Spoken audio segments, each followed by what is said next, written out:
Live. Everywhere. On netrootsradio.com.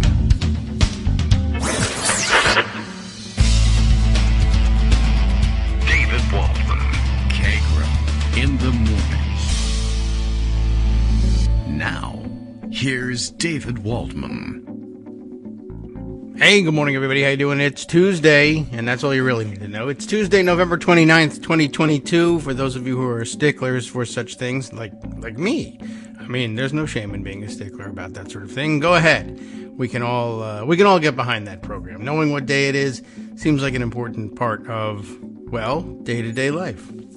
How would you know if you were living life day-to-day or not if you didn't know what day it was? Think about how important this is. All right, well, who wants to get into a debate about this? Anyone? No? Nobody. All right, well, just as well.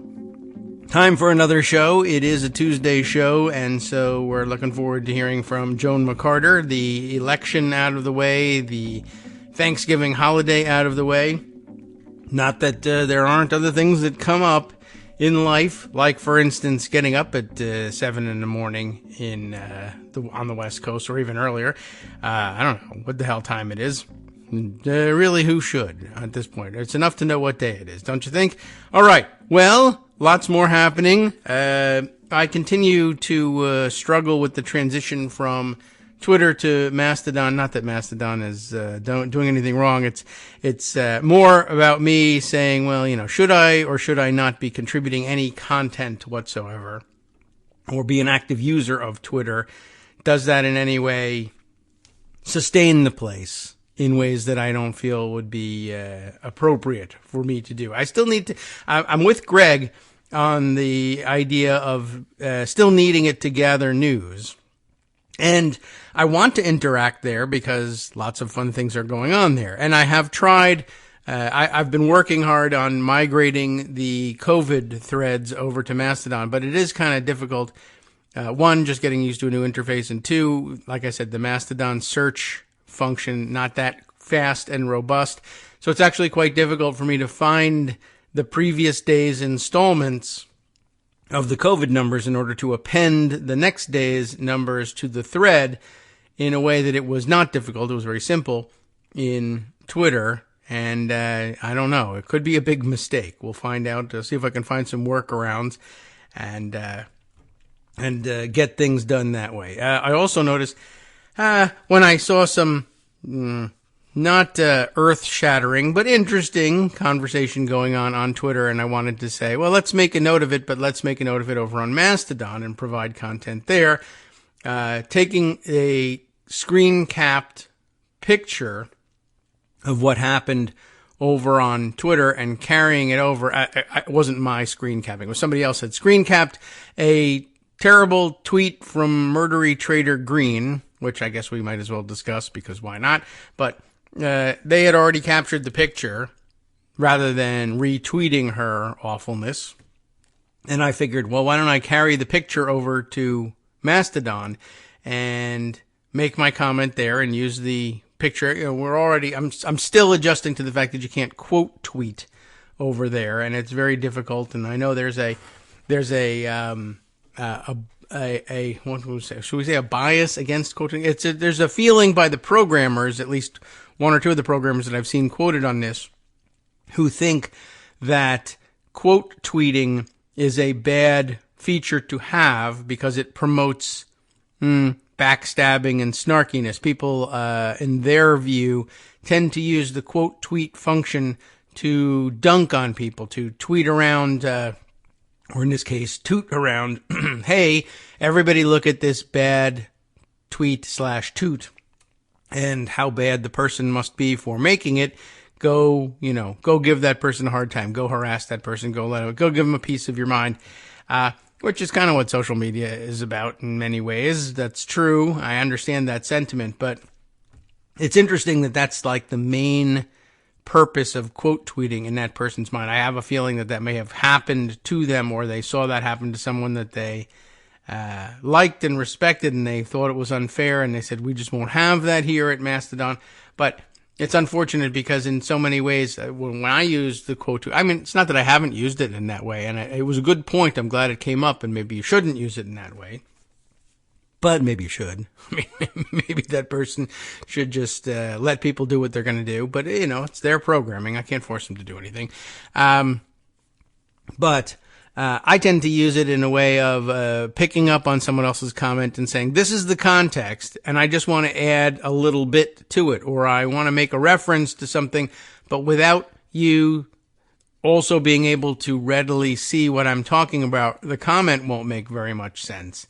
And without that ability, it's kind of tough. And, yesterday that came up again as I saw some discussion of, it was Robert, is it Reach? Does he say Robert Reach? I'm still not 100% sure about whether he says, it's spelled like Reich, but I'm sure nobody wants to pronounce it that way.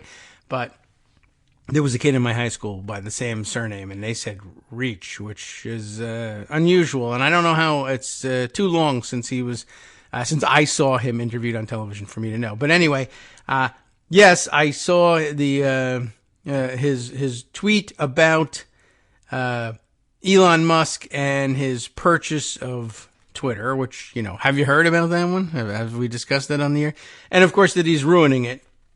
And it was just sort of interesting and saying that, he the way he put it, he had some video that went with it, and he said, just because you're rich doesn't mean you can buy things and go around wrecking them, basically, was the upshot of what he had said. And it reminded me of a lot of things we've talked about here on the show before about views of capitalism. And it kind of occurred to me that, I know we favor, because we're capitalists, it means we favor capital in all of our equations in this. And we've been over the idea that, both capital and labor are, it would seem to most of us probably, equally or nearly equally, if not exactly equally, responsible for any production. And the capital, of course, is necessary to, find the funding to pay the people and buy the materials and, pay for the production facility and the distribution and all of the things that go into bringing something to market. But at the same time, the thing doesn't get made without the capital. So, right, you try to decide how to allocate things that way when you're dividing up the profits, the spoils, if you will, of bringing the thing to market. And we understand, okay, and this we kind of gloss over it, but as capitalists in a capitalist society, you tend to place the emphasis on the importance of the capital versus the labor. And there are lots of arguments for it, and maybe it's that it's just more portable and flexible and et cetera, and so it deserves, if you got to break a tie, you want to break it in favor of capital. But then we've gone ahead to stacked all the odds in favor of capital. But all of the reasons why we might ordinarily favor capital in this transaction, this purchase of Twitter, are absent here. There's nothing about Elon Musk, and maybe I'm just thinking about it too narrowly. Nothing about Elon Musk's purchase of Twitter that makes me say, and granted I'm biased against it, but I'm trying to think of what has his infusion of capital done to build the brand or invest in or in any way improve the situation of Twitter. Nothing's happening here. He's not investing in the company. He's trying to extract what value he can from the company. I guess he had in mind a plan where he would make lots of money, and that would be an investment. But what's going in? He's bought the shares that he needed to buy from whoever had them to sell. Yes, but and you might ordinarily say, well, his capital is paying the workers, except it's not paying the workers. For one thing, lots of workers are not getting paid. Their payroll isn't being deposited. And of course, large swaths of the company have been laid off. So he's not paying them. He's extracting what cash there is in the company's reserves, and I guess looking to reimburse himself for the cost of the purchase of the place. But he's not investing in anything. He has not built any infrastructure or paid anyone else to build infrastructure, and he's paid far fewer people than Twitter was paying to build the product before. So all the traditional reasons for favoring the capital here seem to be gone. And then I just thought about the idea of the right to wreck the place was what was interesting to me. Like, okay, and also normally we say, well, if you buy it, it's yours and you can do what you want with it, including wreck it, I guess. But here, that's one of those things that goes too far in the balance of equities here. There's capital equity, and the right that putting the money up to run the place, which he's not really done. He's put money into something, but he's not really running the place with it. But in addition to not really running the place and not really giving anybody else the benefit of this supposed investment in buying it, but all the other people, have they not got some stake in it? They put labor in, and to some extent have some equities here too. And I don't know whether you would call it sweat equity when it's knowledge work that way, but it's something. And I guess traditional economists and strong capitalists would say, well, right, but for that they were paid in cash or other benefits, whatever the compensation they received for their work. That's the end of that transaction. But I don't know that it actually is. I mean, I think you could look a little further than that and say, well, there are certain people who everybody ends up accepting less money than they wish they were getting for their work, but they do so in exchange for other intangibles. Sometimes it's fringe benefits, and that's pretty tangible actually, but sometimes it's, something bad, like I'm desperate and I just need to have money and that's that. I'll even take less than I think I'm worth.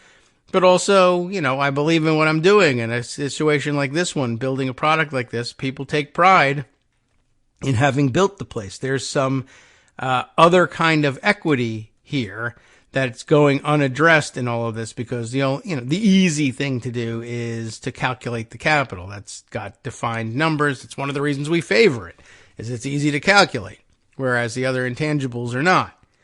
But I'm just sort of curious about the idea of the right to wreck the place, and who's getting compensated in all of this for the right to wreck the place. I guess shareholders got money, and I know he's also his plan is, as they said right from the beginning, taking the company private. I'm not 100% sure what that entails doing, but what do you do? I mean, you have to buy 51%, I guess, of the company in order to have it in private ownership hands. But is there more than that? And was Twitter publicly traded and now it's going to be taken off the market? And what happens to all the people who own shares? Do they all have to get paid? Do you essentially have to make an arrangement with 100% of the owners of the shares, or what? I don't know. I've never been through it.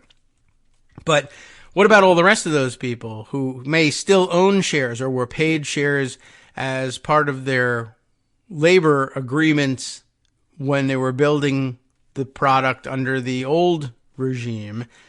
And Musk going around basically wrecking the place, and I assume the share price is suffering if it's still traded at all. But I mean, what about all the people who got paid in shares and options? I guess if you haven't exercised the option and you don't own the share, but whatever, if you're holding on to those shares, does he eventually buy them? Is he crashing the place so that he buys them at a lower price? I don't know.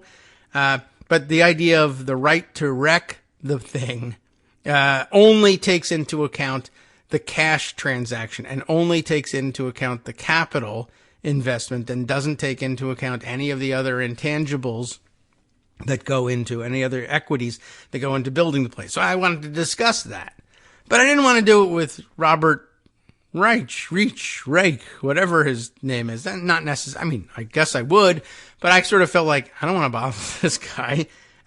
He knows what he's talking about. I don't. I just want to bring this up and chat about it among friends and other people who have seen this guy's comment and go on from there. And that's why, and there we are. That's why I wanted to use the quote tweet. And the only way I could connect my commentary to his comments was to do a direct response thing. And now I feel like I'm pestering a, renowned economist about this stupid thing, when all I really wanted to do was chat with other people who kind of understand where I'm coming from about this thing and say, isn't this another example of what we've talked about in the past?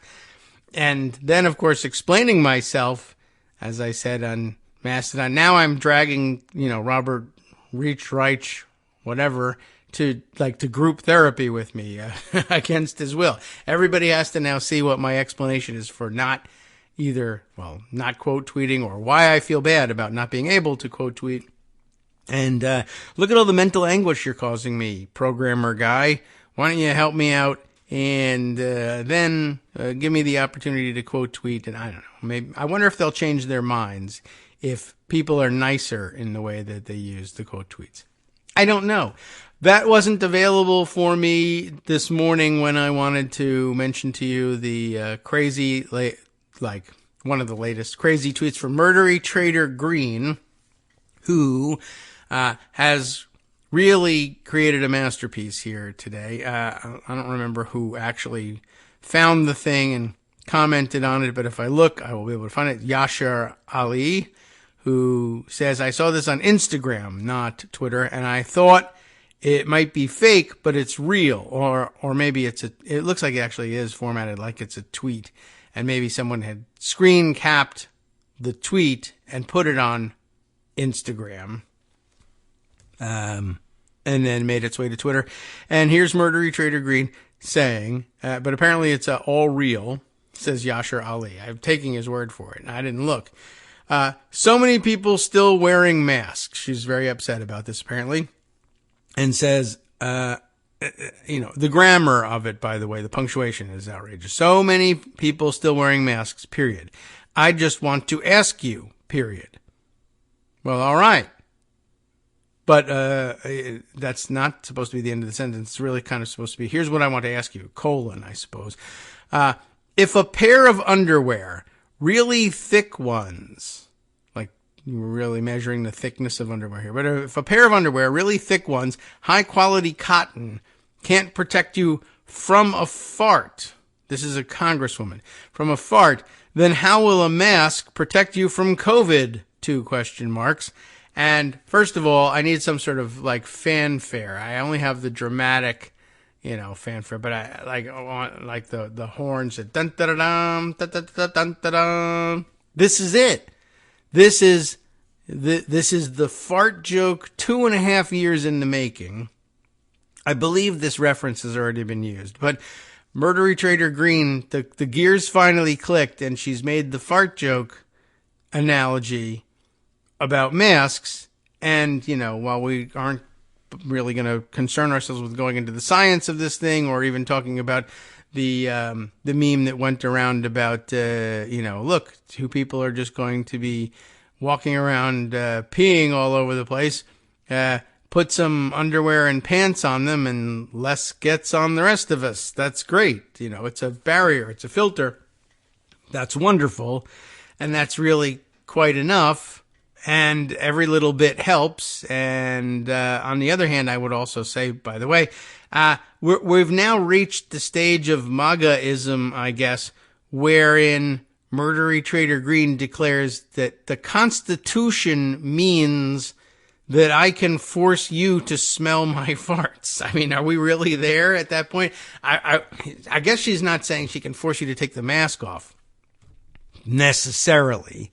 But actually, I'm not so certain that that's not what she's saying. I think that she actually believes that if she were able to dictate what went on in Congress in both houses and actually get legislation passed and signed, that she would legislate a ban on masks, just as they, for freedom, ban everything else that they don't like. But yeah, I mean, 2.5 years in, 1, it's a little lame to have come around to the fart joke only now, but 2, not to see that there's something to that. Like, if I, let's set that up. Suppose somebody is constantly farting in your presence, and you have a scarf or a mask. I mean, if somebody has actually handed you a mask, you would probably refuse it because of your performative COVID denialism. But if if you had a scarf or something, or just anything, a handkerchief, you would probably put it over your nose and mouth and say, ugh, what are you doing in here farting? And they might say, what are you doing? That's not protecting you from a fart. You're crazy. Take that off. Get down here and smell it. You might as well. You got to put your face right next to this person's butt. There's no difference. There's no point in distancing yourself. There's no point in filtering anything. And besides which, I also say the Constitution says that guy should take his pants off and be walking around without pants. What's the point, right? I don't know. It's sad. She's a real live congressperson, and she's Kevin McCarthy's new boss too. I guess you wish for better. Not that anybody really thought we were going to get better out of her, but there you have it. That's and there you have the demise of Twitter here. Why are we not discussing news, but instead discussing these other psychodramas going on? And the answer is it's Elon Musk's fault somehow. I don't mind blaming it on him. All right, there's other news, of course. Why don't we head over to Pocket and pull out some of those pieces that we might want to share with everyone. This is something I need to catch up on. I just kind of caught wind of this last night. No pun intended. I'm not talking about the murdery Trader Green situation. But news that just reached me. And I said, well, I better figure this one out because it doesn't sound so good. Maybe we can talk to Joan about this one because it involves Congress and trains, which I don't think, it's not like it's a special interest of hers or not. I mean, but, who knows. Anyway, Biden calls on Congress to head off potential rail strike, reported in AP News here by Josh Funk. That's kind of a cool name. Let's see what Josh has to say about this, and we'll catch up on this. I think I saw in my search yesterday for the link to the Bill Kristol tweet that I mentioned yesterday about him making the very bad suggestion that Barbara Comstock be elected Speaker of the House, or at least I think it's a bad suggestion. I think I came across his admonition that having a rail strike would be a bad thing, but having Congress intervene to prevent a rail strike would be even worse. I don't remember whether it was him that said that. For some reason, it sticks in my head that it was him. Maybe I'm wrong about that, but that made me think, we don't have a great track record in terms of legislative bodies attempting to prevent certain industries, the workers in certain industries, from striking. It hasn't been great. It hasn't worked out all that well, I don't think, in general. So what's happening here, and why would Democrats be telling labor that they can't strike? And I imagine it's just because critical infrastructure, we've just gotten over the worst of the supply chain issues, and this would throw things perhaps into chaos, but that's the leverage you have when you work in a key industry.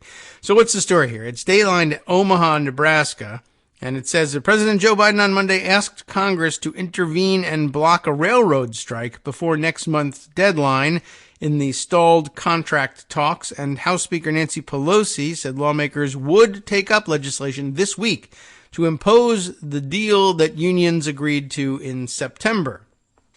So now I'm a little confused. I really do have a lot of catching up to do. Let me be clear. Oh, good. He's going to be clear. Here comes Joe Biden being clear. A rail shutdown would devastate our economy, Biden said in a statement. Without freight rail, many U.S. industries would shut down, which is a good acknowledgement to the importance of the railroad industry and the rail workers. That's true. In a statement, Pelosi said, "We are reluctant to bypass the standard ratification process for the tentative agreement," in capital letters, so we're talking about a specific thing that's out there, "but we must act to prevent a catastrophic nationwide rail strike which would grind our economy to a halt." Pelosi said the House would not change the terms of the September agreement, and if there's an agreement, what are we waiting for? Which would challenge the Senate to approve the House bill without changes. The September agreement that Biden and Pelosi are calling for is a slight improvement over what the Board of Arbitrators recommended in the summer. The September agreement added 3 unpaid days off a year for engineers and conductors to tend to medical appointments as long as they scheduled them at least 30 days in advance.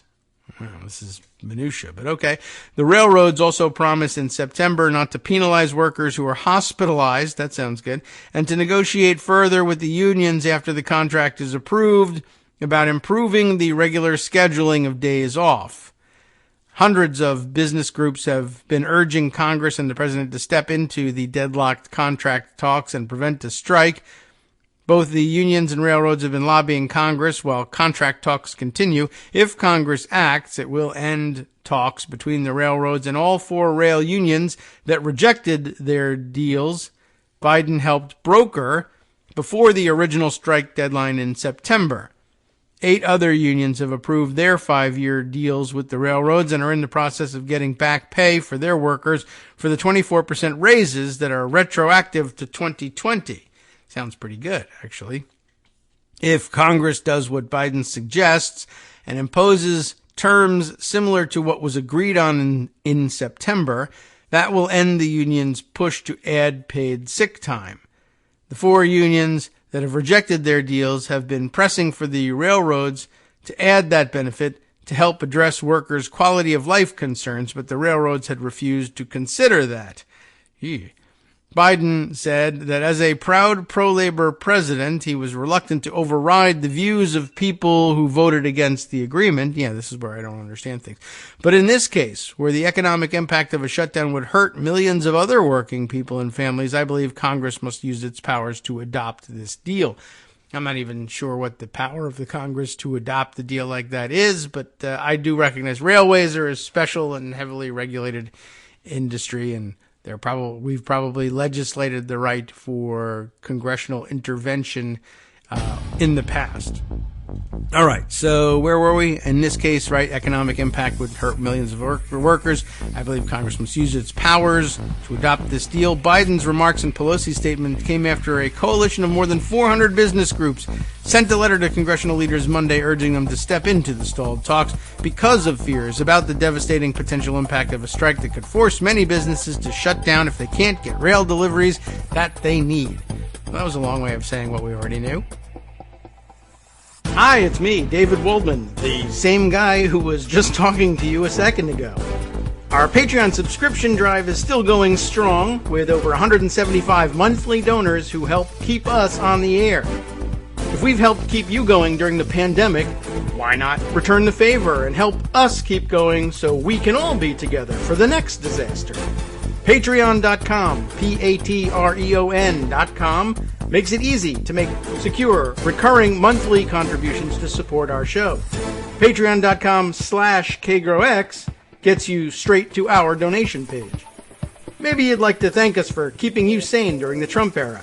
Maybe you're looking forward to in-depth explanations of what's going on in the Biden administration.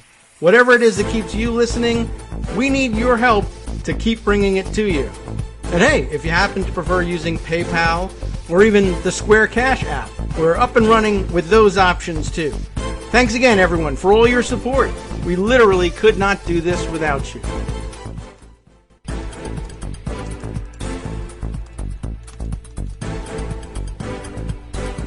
right, welcome back now to the Kagro in the Morning Show. Just a little bit late. Here on Netroots Radio, which was never late. It was just me.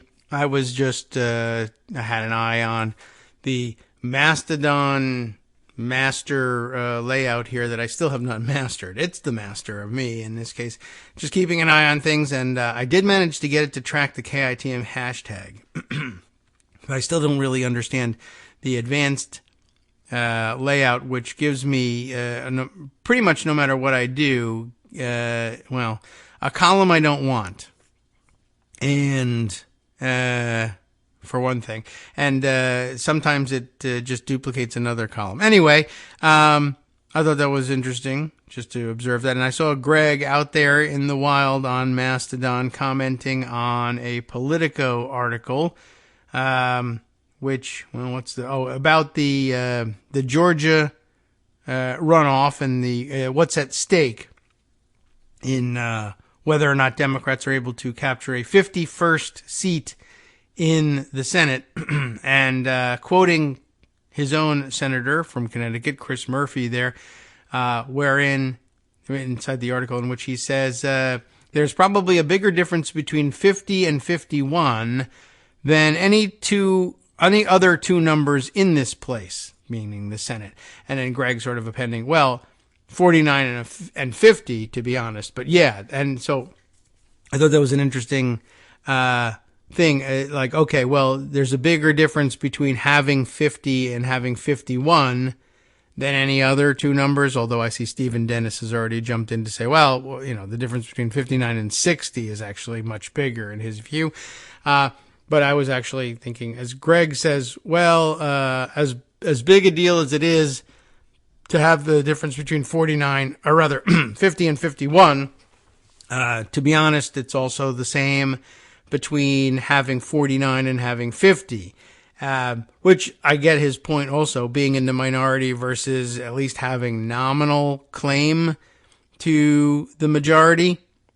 And that's true. Although, really, the difference between 49 and 50, it's the same difference as the difference between 50 and 51. Those are the same numbers, in fact, but they're just in reverse order. The difference between having 50 and 51 is the difference between being in the majority and not. And the difference between 49 and 50 is the difference between being in the minority and not. It's just looked at from another angle. The other side, but that same margin is pretty big, and it's the same thing, just looked at from two different angles.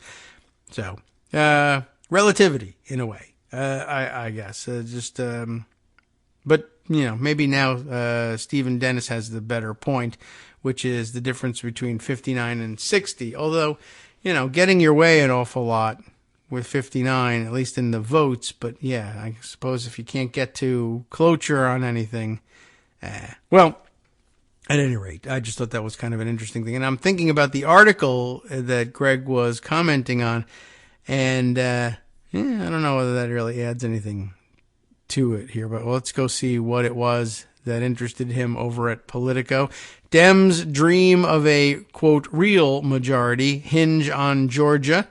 Republicans don't have a chance at taking the Senate majority, but Democrats could have more steady control that's no longer at the mercy of Joe Manchin. It just would be at the mercy of Kirsten Sinema instead, or basically, Joe Manchin. 51 won't really do it because there's two nuts out there, but it does help a little bit anyway. Burgess Everett writing this piece, and but I mean, I think you probably get the gist of it. But I don't know. Have they looked into? If Raphael Warnock wins in Georgia next week, Democrats will claim a prize bigger than a single Senate seat, a real majority. The December 6th runoff between Warnock and GOP opponent Herschel Walker, which is ridiculous, is an unusually consequential individual Senate race determining whether the chamber would remain evenly divided, making Joe Manchin once again Democrats' deciding vote and Republican control just a heartbeat away. That's a big issue as well. As a matter of fact, because we've just recently heard the news of the death of, Congressman McEachin, is that how he spells the name or pronounces his name? From Donald McEachin. I don't think I've ever really run into him, but a representative from right here in Virginia, representing the Richmond area, who it was reported last night died after a long battle, as I recall, with colorectal cancer, I think was the announcement. But just a reminder that, especially in a closely divided Congress, you have to remember that in addition to absences for illness, there are a certain number of members of Congress who can be expected to die during the course of their term. And in a extremely closely divided Congress, that could even change the balance of power. It doesn't at this point. And they'll have to arrange for a special election sometime very soon. And I don't think it will change hands as between the parties, this seat, pardon me. But it adds another vote to the margin for the time being for Republicans, and might affect the outcome of a certain number of votes until Mr. McEachin can be replaced there.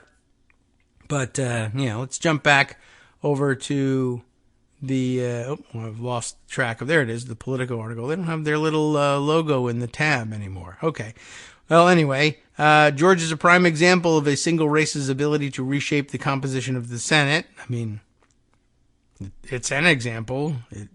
Those numbers exist in this situation. But okay, even if it doesn't determine the majority, as much as Democrats are thrilled to keep control of the chamber, they've learned over the past 2 years that control of 50 seats has huge limitations. It's not very controlled, really. Tied committees means party line subpoenas are impossible. Nominees can take days to bring to the Senate floor, and just one rogue Democrat can slam on the brakes. Of course, so can two. But all right. With 51 seats, Senate Majority Leader Chuck Schumer could finally employ a more efficient tactical hold on the floor, and Democratic majorities on committees could operate with more impunity in determining what nominees and legislation are sent to the full chamber. That's certainly true. There's a and here's the quote, there's probably a bigger difference between 50 and 51 than any two other numbers in this place, says Senator Chris Murphy of Connecticut. The inability of one senator to hold up an agenda makes a difference too. Coalitions of one are as easy to make in this place. Coalitions of two are much more difficult. Still not sure exactly what he's saying there, but okay. Though I'm sure it makes sense. He's Chris Murphy. The last time a single race had comparable impact without making or breaking the majority was in 2017, when then Senator Doug Jones of Alabama extinguished any remaining GOP hopes of repealing Obamacare by narrowing its majority to 51 seats. Another special election tremor arrived in 2010 when Republican Scott Brown's win broke Democrats' filibuster-proof majority. I would put that asterisk on that one. The stakes in December are high for Republicans, too, after the party lost its chance to take back Senate control earlier this month and failed to unseat any Democratic incumbents. A Walker win in Georgia, besides being a disaster, would allow Republicans to further slow Joe Biden's agenda, hamstring Democratic committees, and position them well to flip the chamber either in 2024 or if there's a vacancy that prompts a special election before then. The GOP interest in the runoff was immediately apparent on Monday afternoon after recognizing the Thanksgiving holiday in a floor speech. Senate Republican leader Mitch McConnell spent several minutes pounding Warnock and Senator John Ossoff as reckless rubber stamps for Biden. It sets you up better for 2024, said Senate Minority Whip John Thune of South Dakota, who added that having an evenly divided Senate means you get equal representation on committees, and we've been successfully able to bottle up some bad nominees at the committee level, so it's got real consequences.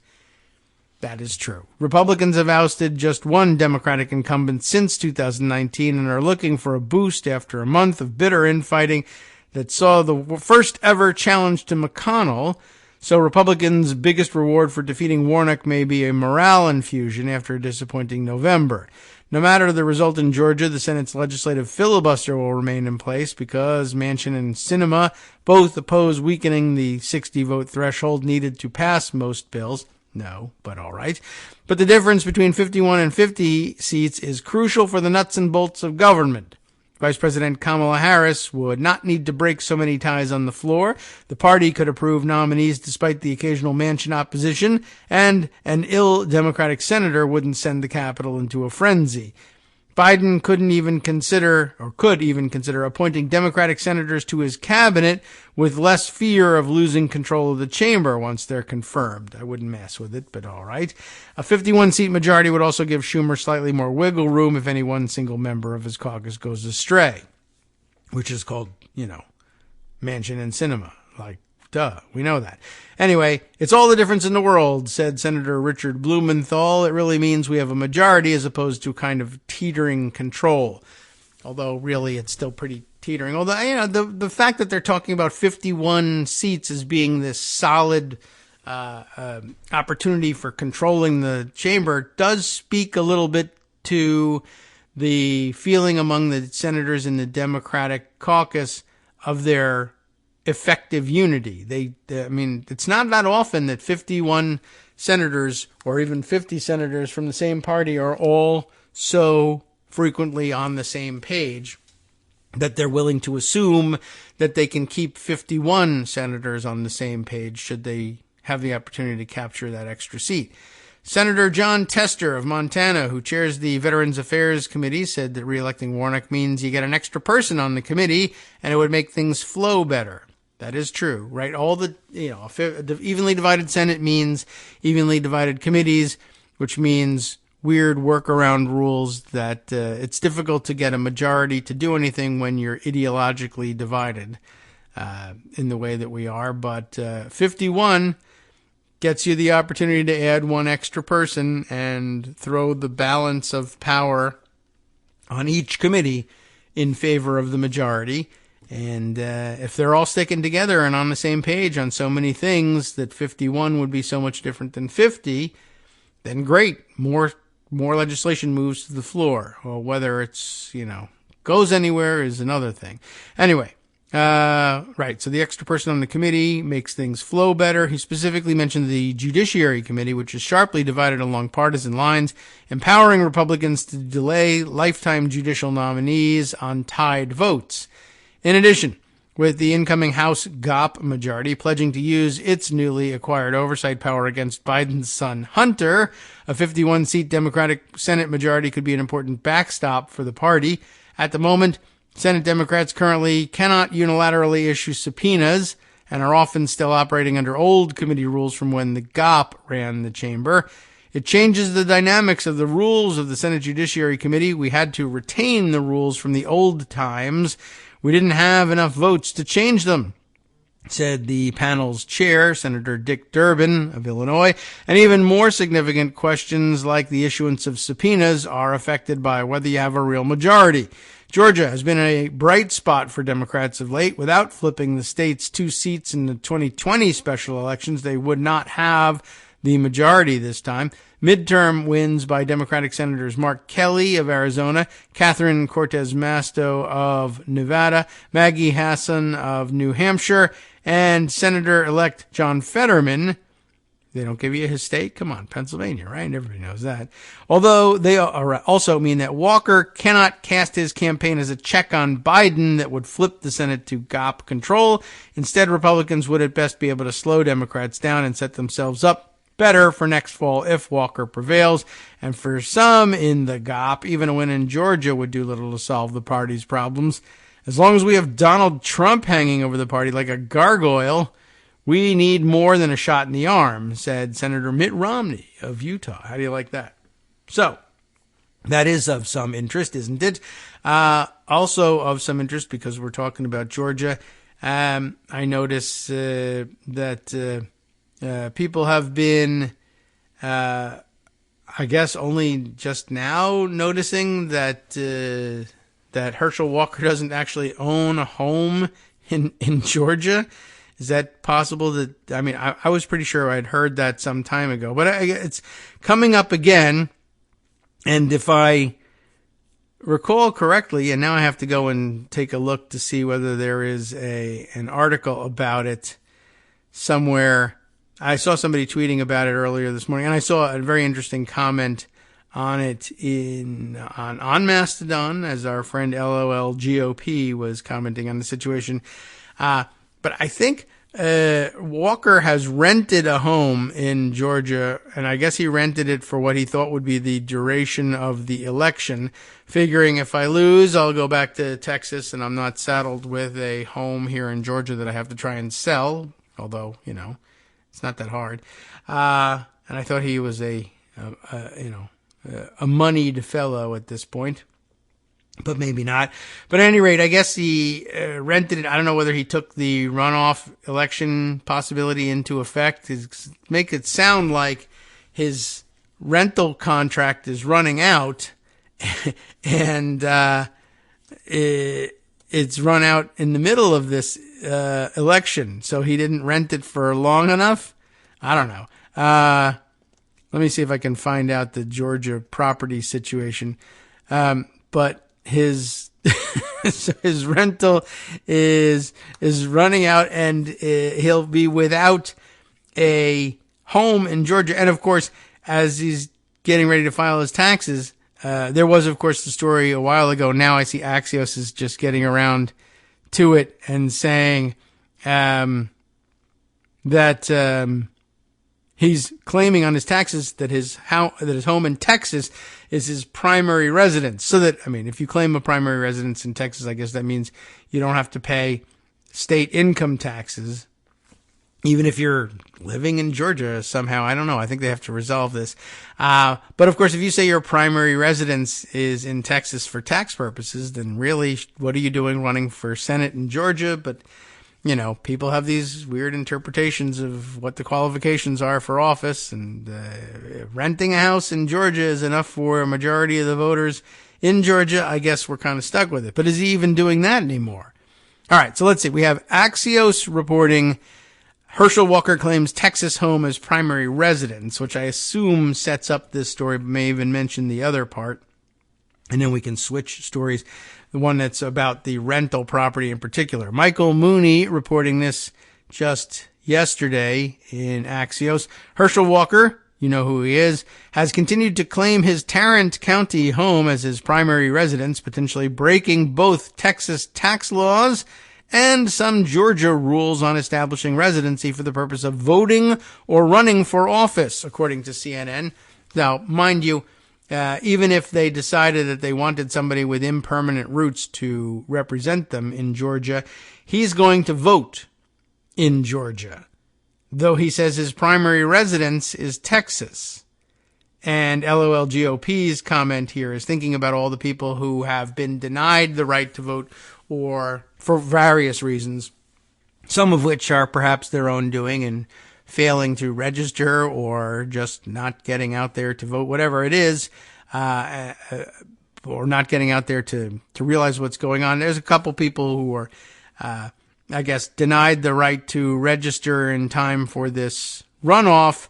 And I don't know where they've been, but I'm sure there are various reasons why they couldn't make it to the registration office. But they are being denied the right to vote. They're real Georgians and they live there. They can't vote. But Herschel Walker, who doesn't really live there, can. And that's kind of weird and perverse. Anyway, so yes, he's also potentially breaking both Texas tax laws and Georgia rules on establishing residency. Why does it matter? Well, this is all, by the way, according to CNN, so I probably could have and should have turned to their reporting, but Axios. People in Washington love that crap. Here's why it matters. The style in which they write everything up. Walker will face Democratic Senator Raphael Warnock in a runoff election in December after neither candidate earned more than 50% of the vote in this month's midterm. The runoff will determine how tightly Democrats control the Senate. Well, gee whiz. But that's why it matters. They tell you the basics. It's good to have that in there. What happened? Though he registered to vote in Georgia last year, Tarrant County property and tax records show that Walker claimed a homestead exemption for his 4-bedroom home in Westlake in 2021 and 22. Texas homeowner regulations say residents can only take the exemption on a principal residence. The exemption saved Walker more than $1,200 on his property tax bill last year. Records from Tarrant County tax assessor collector show. Assessor collector, yes. And would net him more than $1,500 in savings this year, per the Texas Tribune. Walker has not publicly commented on the tax issue. The context here, several Texas politicians have run into homestead exemption issues in the last few decades. Earlier this year, the Texas Tribune reported that U.S. Representative Vicente Gonzalez, a McAllen Democrat, claimed homestead exemptions on 2 homes for at least 8 years, saving him at least $2,300 in property taxes on the second home. A Gonzalez spokesperson told the Tribune that Congressman would pay the back taxes on that second property. In 2009, then Governor Rick Perry agreed to pay back $183 in property taxes on a home where his daughter lived while attending Texas A&M University after he had claimed an exemption. And Lieutenant Governor Dan Patrick had to repay $595 in taxes in 2005 after he received exemptions on 2 properties in the Houston area. Patrick was a talk show host at the time. The intrigue here, Walker, a former running back who played for the Dallas Cowboys, has been endorsed by Trump and Ted Cruz. The Walker campaign has been riddled with controversy, including several women alleging domestic violence and other women alleging that he paid for their abortions. And then finally a yes, but despite the controversy, he was still within 1 percentage point of his opponent in this month's election. Okay, so important to realize that as well. And the other article that I saw that came up was from Yahoo News, or via Yahoo comes this piece from the Daily Beast. Herschel Walker only recently stopped renting out Georgia home he claims as his residence. Roger Sullenberger reporting this yesterday as well. When he launched his campaign for U.S. Senate in Georgia, Herschel Walker claimed his deep roots in the state didn't end with his days as a football legend at the University of Georgia. It was widely known at the time that the Republican hopeful had been living in Texas for decades, though he has claimed to maintain a residence in Atlanta for, quote, 17 years. Except, I guess, not really. Less widely known, however, was that Walker's wife collected tens of thousands of dollars in rental income for that residence, according to his 2021 financial disclosure forms. Oh, I see. So, he claimed that he's maintained a residence in Atlanta for 17 years, and I guess he has, I don't know whether he had ownership for it or what, and just as part of his divorce settlement. I'm sorry. Is this his current wife? I don't know. I guess so. So no divorce settlement. But Walker's wife collected the rental income for that residence, which I assume means he also collected some, but maybe their finances are kept separate.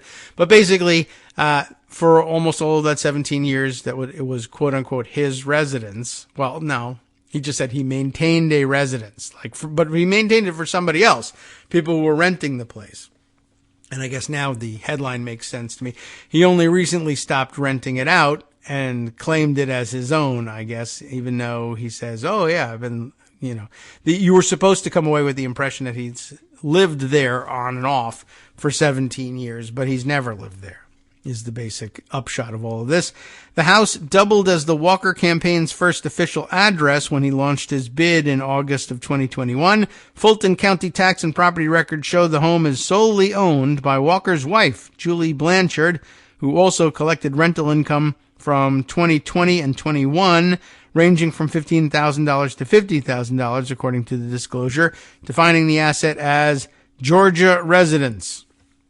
Blanchard's company also received a previously unreported $49,997 in COVID relief loans over that same period. How do you like that? At Walker's Texas address, according to federal data. On one since revised financial disclosure, Walker claimed the property had generated rental income for Blanchard, suggesting the company had an operational stake in the Atlanta property. A Walker spokesperson did not reply to the Daily Beast's request for comment. The rental income, which was earned between 2020 and 2021, suggests the Walkers had not only not been living in Georgia before the campaign, but hadn't used the home for anything but passive cash streams. That further complicates the variegated story that Walker, a Georgia native and former Dallas Cowboy who has lived in Texas since stepping away from the NFL in the 90s, has told about his relationship to the state he's now trying to represent in Washington. Residency issues shadowed Walker's campaign even before he declared his candidacy. He was firmly rooted in Texas when Donald Trump courted him to run against Raphael Warnock in 2022 and only registered to vote in Georgia days ahead of his official campaign announcement. Since then, however, Walker has played up his upbringing in the small central Georgia town of Wrightsville, along with his football days at the university. But as the campaign barrels toward a December 6th runoff battle, questions about Walker's residency have intensified. Last week, CNN revealed that Walker had filed for a homestead exemption on his Dallas, Texas residence in both 2021 and 22, catching him in a hard place between tax laws in Texas and an election in Georgia. Local Atlanta station 11 Alive News, another 11 Alive, everyone loves the 11 Alive thing, previously reported that he also got this exemption in 2020. The exemption netted Walker a $1,500 tax break, but required him to declare his suburban Dallas home as his principal residence. In a September interview from his Atlanta house, however, Walker told the black-owned outlet Rolling Out that he and his wife had that property for, quote, about 17 years. It's weird. We've had this home for about 17 years. We've had this home here in Atlanta about 17 years, he said. and over again, I guess. Walker's name does not appear in the property records for the Atlanta home, and those filings show that his wife has actually owned the home for much longer than 17 years, with her name first appearing in 1998, when her then husband added her to the deed. She kept the house in her name after their divorce. Okay. So that's how she's come to own it, and Herschel Walker appears now as the guest in the place. In that interview, Walker went on to say he would, quote, hardly ever stay at that house when he was visiting the state, claiming he didn't want to fix it up every time he came to town. What was strange is I sit on the board of hotels. And so when I'd come back to Atlanta, I hardly ever came back to this house because I'd stay at the hotel because, not that I'm lazy, I didn't want to clean up, Walker explained. You know, you open up a house, you have to fix it up and do all this, and so it's easier to stay at a hotel and not come to the house. So I said, that's a little better. An ex-girlfriend who lived in Atlanta and dated Walker between 2008 and 2011 told the Daily Beast that whenever he came to town, they would either meet at her place or a nearby Marriott hotel. TMI here, but okay. In October, the same ex-girlfriend came forward to say that Walker, an anti-abortion absolutist, had reimbursed her when she aborted their first pregnancy in 2009. He then urged her to have another abortion in 2011, but she chose to have the child.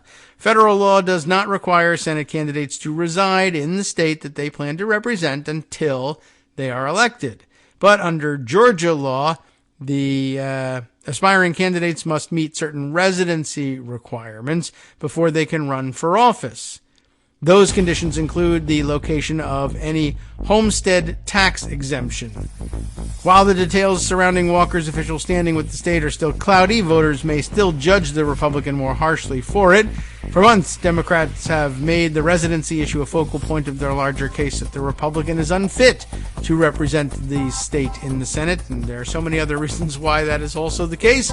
But hey, residency requirements in the law, why not resort to those as well? There's more after this. All right, welcome back now to the Kagro in the Morning Show here on Roots Radio. Well, let's find my way back here to where we were in the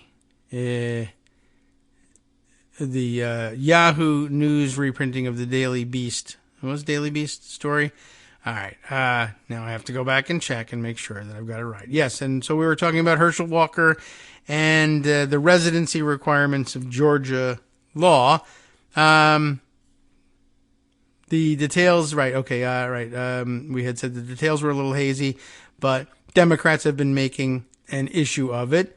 Still, Walker has managed to stiff-arm the carpetbagger charges, largely thanks to his football heroics at UGA in the early 1980s, which afforded him almost unparalleled name recognition in Georgia, and in a campaign that has been widely criticized for being light on policy and heavy on scandal.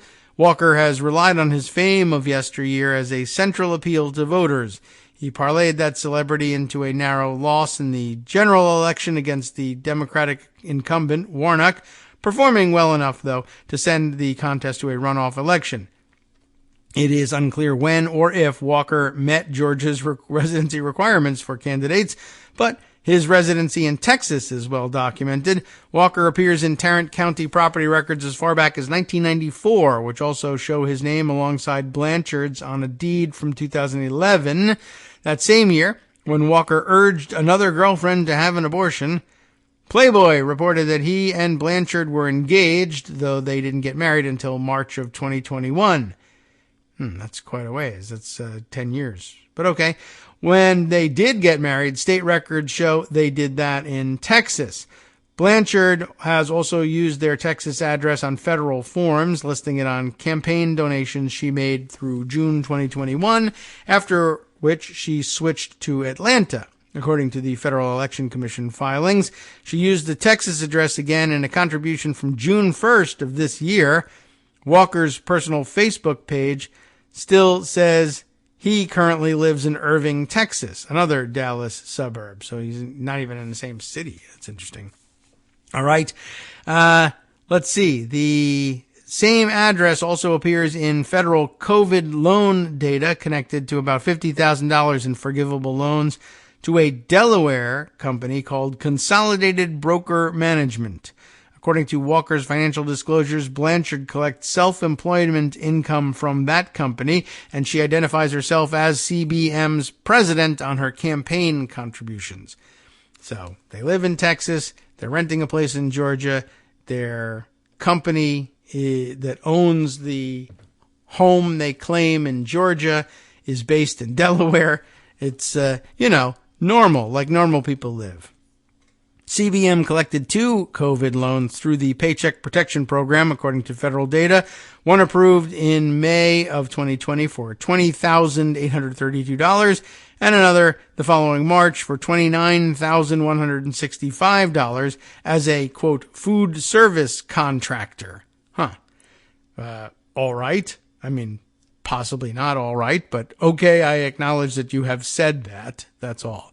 Both loans went to sustain one job, according to records, and they have both been forgiven in full. The company also received a $1,000 federal disaster assistance grant in April of 2020. And by the way, this is just another one of those stories that, once again, look, everybody needed help during COVID and all. And I think we basically did say, well, put all the money out there, and if there's anything really egregious, we can claw it back later. And I don't even know that this is all that egregious in the grand scheme of things, but it does make me wonder. I thought at the time, like, couldn't I just say this radio show is a business that's been adversely affected by COVID and tell the government, well, I was hoping to pay myself a salary of, I don't know, of $100,000 this year. But, gosh, with COVID, I just don't know if it's going to be possible. When in reality, no, I don't. I hope to pay myself a salary of $1 billion, I guess. But do I hope to pay myself a salary of $100,000 from this show? No, not in the least. We don't collect anything near that sort of money.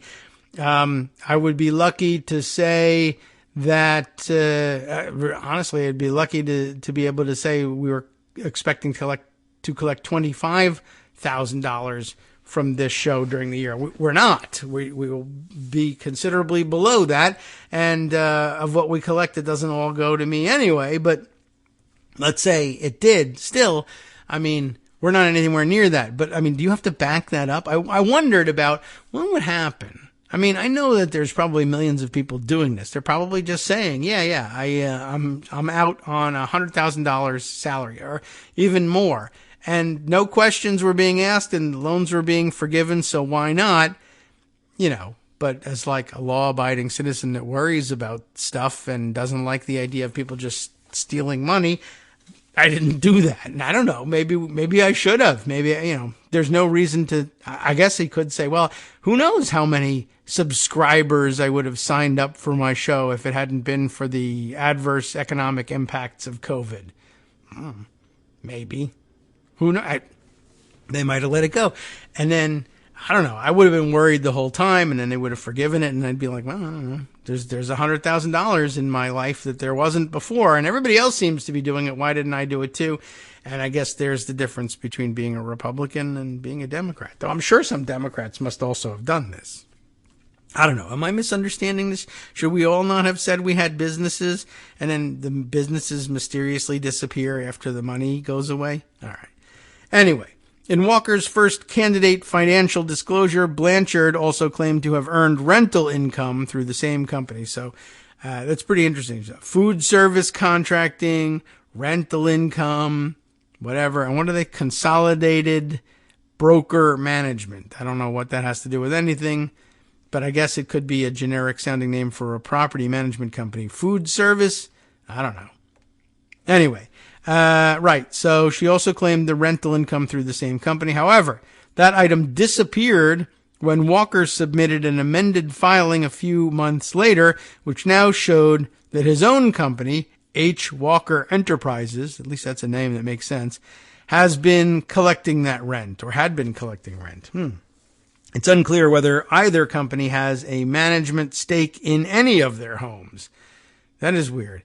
Last year, Georgia election officials cleared Blanchard after an investigation into whether she may have improperly cast a ballot in the state while claiming to reside in Texas. They probably should ask the same thing about Herschel Walker himself, and why they haven't, I could not tell you. But okay, some late-breaking controversy in that election. Gosh, I just think you should have to, I think you should have to claim a primary residence in Georgia in order to vote there. And I think that they should check, do you also claim a primary residence elsewhere? And that there's apparently no ability to do this seems a little more than ridiculous. Okay, other things to catch up on. There are still plenty of them. Let's start with the New York Times unsurprising report, written up for us by Jonathan Weissman. And was it today or yesterday? Yeah, published yesterday. Updated this morning, though, in the course of this show, or even just moments ago, as a matter of fact. It's 10:07 a.m. Eastern Time, and it's 10:08. So, wow. The whole tenor of the story has changed, I'm sure. Jewish allies, unsurprising to most, I would think, call Trump's dinner with anti-Semites a breaking point. I mean, it's unusual that there are any breaking points with Trump, but okay. We'll see about this one. There's a subheader here that says, supporters who looked past the former president's admirers in bigoted corners of the far right and his own use of anti-Semitic tropes now are drawing a line. He legitimizes Jew hatred and Jew haters, said one, and this scares me. I mean, in ways that like I said, the anti-Semitic tropes that he used in 2016 didn't, I guess. But now you're seeing, now there's a record of people acting out as a result of his encouragement that we didn't have in 2016, I suppose, if I had to write an excuse for them, which I really don't. They were just dumb and blind. Anyway, for much of Donald J. Trump's presidency, Jewish Republicans rationalized away the bigoted fringe of Mr. Trump's coalition, arguing that the unsavory supporters in his midst and the anti-Semitic tropes he deployed paled in comparison with the staunchly pro-Israel policies of his administration. But last week, Mr. Trump dined at his Palm Beach palace and sex club, Pervalago, with the performer Kanye West, who had already been denounced for making anti-Semitic statements, and with Nick Fuentes, an outspoken anti-Semite and Holocaust denier, granting the anti-Semitic fringe a place of honor at his table. It's a very formal way of saying it, but it's quite true. Now, even some of Mr. Trump's staunchest supporters say they can no longer ignore the abetting of bigotry by the nominal leader of the Republican Party. By the way, side note on Nick Fuentes, everyone is circulating videotape of him being a very, very weird kind of dude. Apparently, in his circles, it's important to claim power on a certain basis.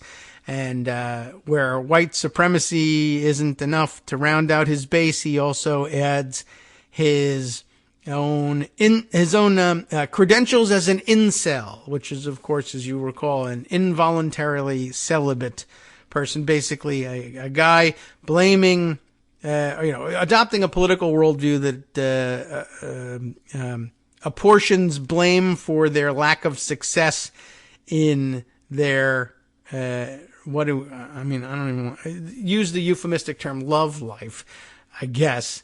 Love might not be the right word for what these guys wish they had going on, but you get the point. They're not successful in dating, I suppose, and they blame this on, all sorts of things. The rise of feminism, who knows, LGBTQ rights, I got no idea. They blame anybody that they're told to blame, and, they can't blame themselves for it. But anyway, he wants to be popular and a leader among that group because a lot of them are militant and crazy and willing to do stupid things, including shooting a lot of people. So he figures on the value of including them in his coalition. So he needs them all to think that he is one. And apparently that's a point of some controversy, though he's definitely a very weird person. But apparently there's some issue of technicality, like him saying, well, I tried dating a girl at some point and it didn't work out very well, but I guess it wasn't ultimately successful. But then others say, well, then and then he said, so I swore it off after that, and I'm concentrating on my work, and said, well, that's being voluntarily celibate, not involuntarily. And so you're not one of us, really. And I don't know why you would even fight at all about being included in which type of celibacy group. But anyway, who knows what the motivation is. One, just know that there's some weird controversy in which he's, viewed as somehow illegitimate by some corners of the incel world. But in addition, this tape is of him, like, I guess, trying to find his way back into that niche and into their good graces. But he eventually comes around to saying, I'm so conservative that of course I'm anti-gay. And in addition to being anti-gay in the traditional sense, I want to tell you all that, I'm also an incel. And hey, anyway, having heterosexual relations is also gay somehow. I don't really know what that's supposed to mean, but basically that all sex is in his view, I don't know how he's using the word, is gay. And hey, fellas, isn't it gay to be heterosexual? I don't know why that's a seller even in crazy world, but apparently it is. But that's how weird and out there Nick Fuentes is, even without addressing the racism. And he's like hanging out with former presidents. So he's a very strange person, in addition to being a very terrible person. But okay, just wanted to throw that one out there for you. Back to the story here, though. I am the child of survivors, says Morton Klein, head of the right-wing Zionist Organization of America. I am the child of survivors. I have become very frightened for my people. This he said on Monday, referring to his parents' survival of the Holocaust. I think everybody kind of knows that, but thank you for clearing that up. Donald Trump is not an anti-Semite. That's wrong. He's wrong about that. He loves Israel. He doesn't. He loves Jews. He doesn't. But he mainstreams. He legitimizes Jew hatred and Jew haters, and this scares me. If he, loved Jews and loved Israel, then he wouldn't do that. But he doesn't. He makes use of Jews and makes use of Israel, and that explains it a lot better, Morton, but all right. Not all Republican leaders have spoken out, but Jewish Republicans are slowly peeling away from the former president who, for years, has insisted he has no ties to the bigoted far right, but refused to repudiate it. Jewish figures and organizations that have stood by Mr. Trump, from Mr. Klein's group to the pro-Trump commentator Ben Shapiro to Mr. Trump's own former ambassador to Israel and one-time bankruptcy lawyer David M. Friedman, have all spoken out since the dinner. Okay. For Jews, the concern extends far beyond a single meal at Pervalago, though that dinner has become a touchstone, especially for Jewish Republicans.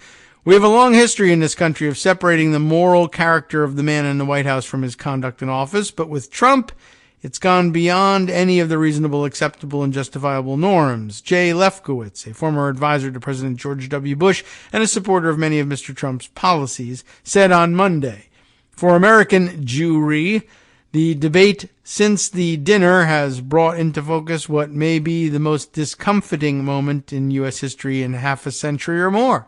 The normalization of anti-Semitism is here," said Jonathan Greenblatt, chief executive of the Anti-Defamation League.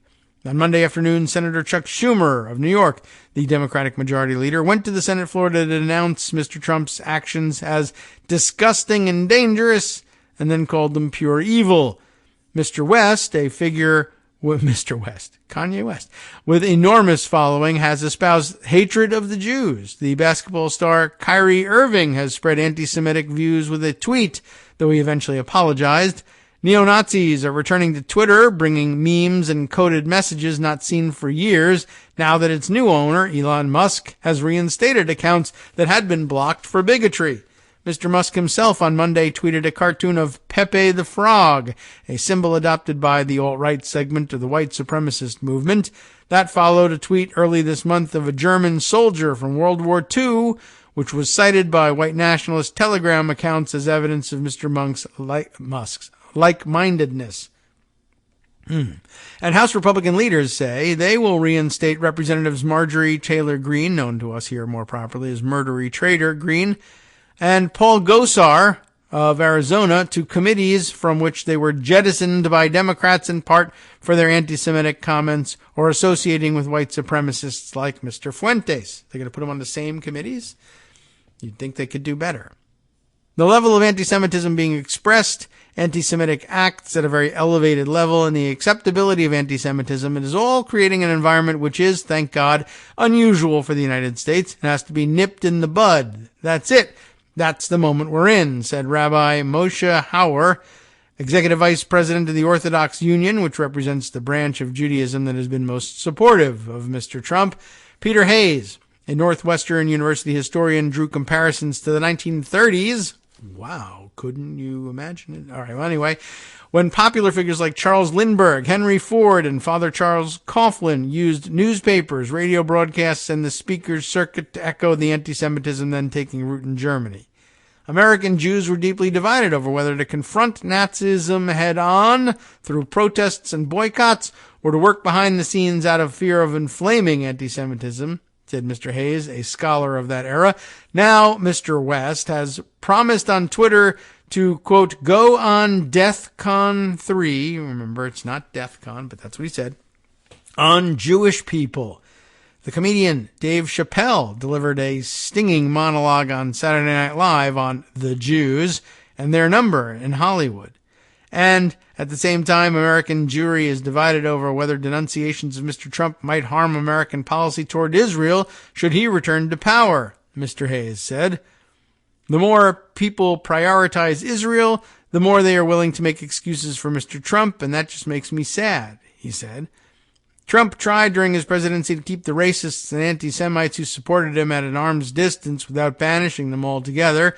Many Jews accepted the sleight of hand because his policies delivered gift after gift to the right-wing Israeli government of Benjamin Netanyahu, moving the U.S. Embassy to Jerusalem, relentlessly pressuring the Palestinians, recognizing the annexation of the Golan Heights, scuttling the nuclear accord with Iran, pursuing peace accords between Israel and the Gulf states, and above all, dropping any pressure to dismantle Jewish settlements in the occupied West Bank.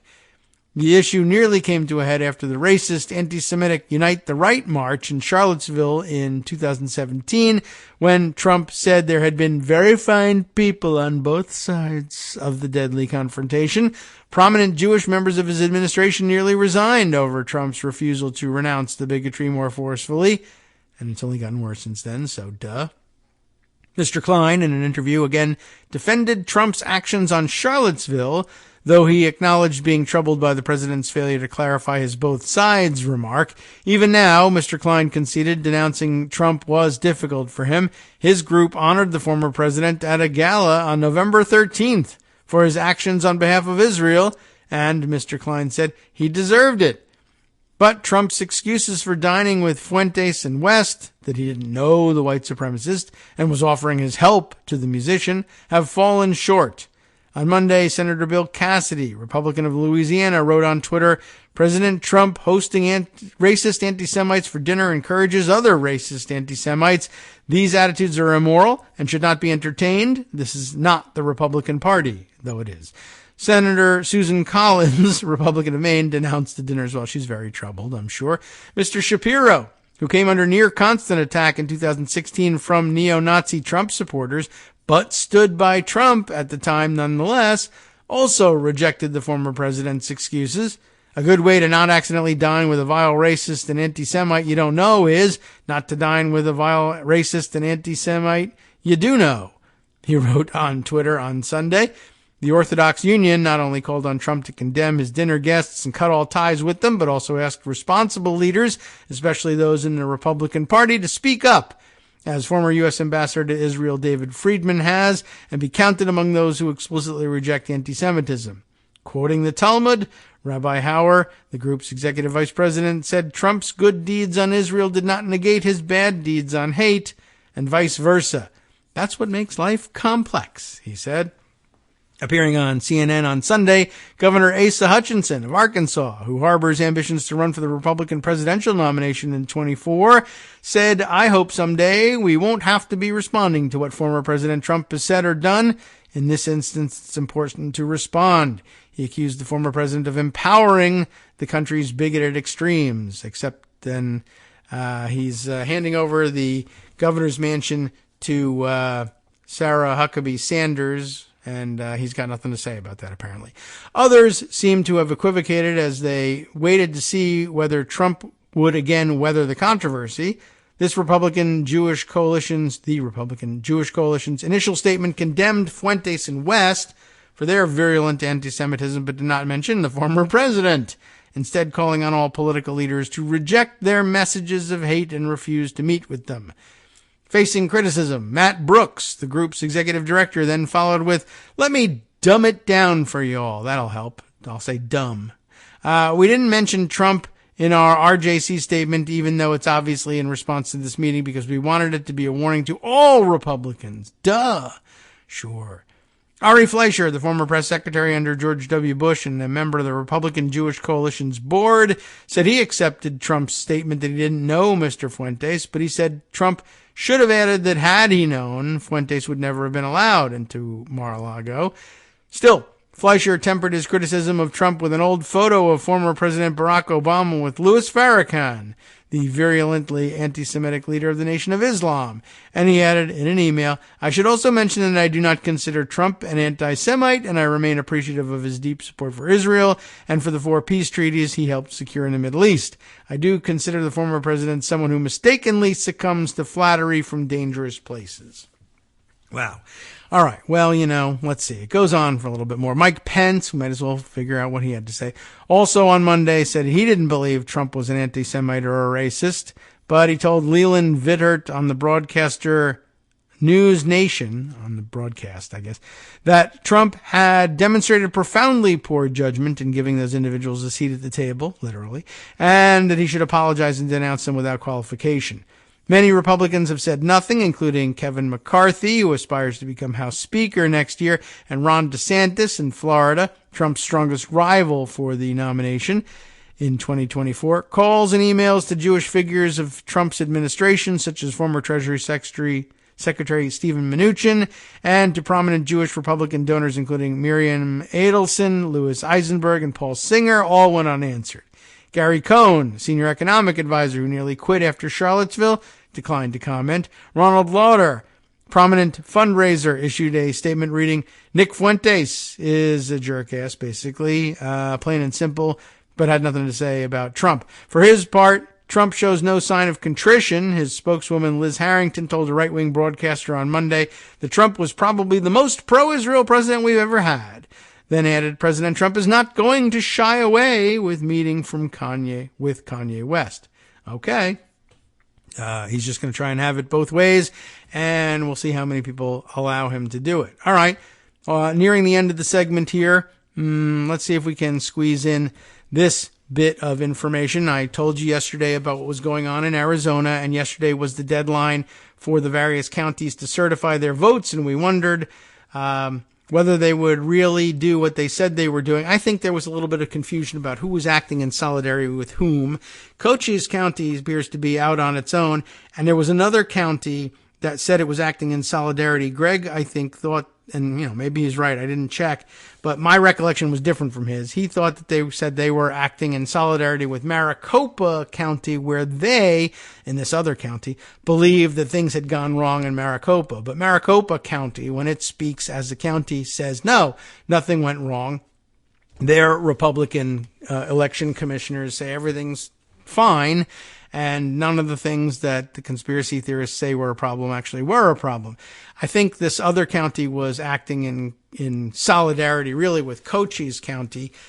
And then there was the word that these counties were just going to delay things and make a symbolic statement, but they would ultimately comply with the deadline. Well, the news is out. Cochise County has not complied with the deadline. They got together and said, no, we still refuse to certify our votes. And so they are being sued. And I guess they'll be looking for a writ of mandamus to force them to issue that certification after all. Here at Democracy Docket, which I think is Mark Elias's publication, we have the news reported this way on Monday, November 28th. The Arizona Alliance for Retired Americans and the Arizona Voter filed a lawsuit in Arizona against the Cochise County Board of Supervisors shortly after the supervisors voted 2-1 to postpone canvassing the 2022 election results, meaning the county will miss the legally mandated deadline of November 28th. So there you have it. Be right back. Hi, everybody. It's me, David. Let's change things up from the old fundraising pitch for just a minute and talk instead about how you can be a part of our show. If you've got a smartphone or any other electronic recording device, why not sit down and record a segment for us? Read us an important article and give us your take. Read one of your own original essays, or even just give us your commentary on something you'd like to share that's important to you. Then send the file to me at kagrox@gmail.com, and I'll try and work it into the show. Short segments, a few minutes in length, are easiest to fit in. And of course, I can't always guarantee that I'll be able to play everything, but if you've ever shouted at your radio or TV about something you wish was being covered, here's your chance to change that. Make the show your own. Send your submissions to me at kagrox@gmail.com.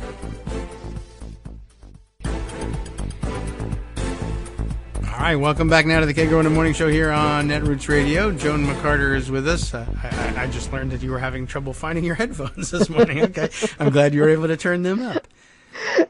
Cutting it a little close there in my search. I need to do that first thing in the morning on Tuesdays. Yeah, I mean, I've been there, and get to the microphone with seconds to spare and breathing heavily and saying, I don't know, I was asleep until 8:59. I don't know what happened. But okay, let's see. So plenty of for us to discuss, including where were the headphones? That's important to know. Always in the last Under place. a pile of things on my desk where everything is. Fair enough. All right. So. I don't know what critical information with important deadlines is piled up there, but I should figure that out. Yeah, maybe you should just take a little stroll down memory lane there and look and see what's on the desk and see if there's anything important. Like, for instance, if there's any copies of any, maybe a writ of mandamus from a state court insisting that you do something by a certain deadline and you didn't do.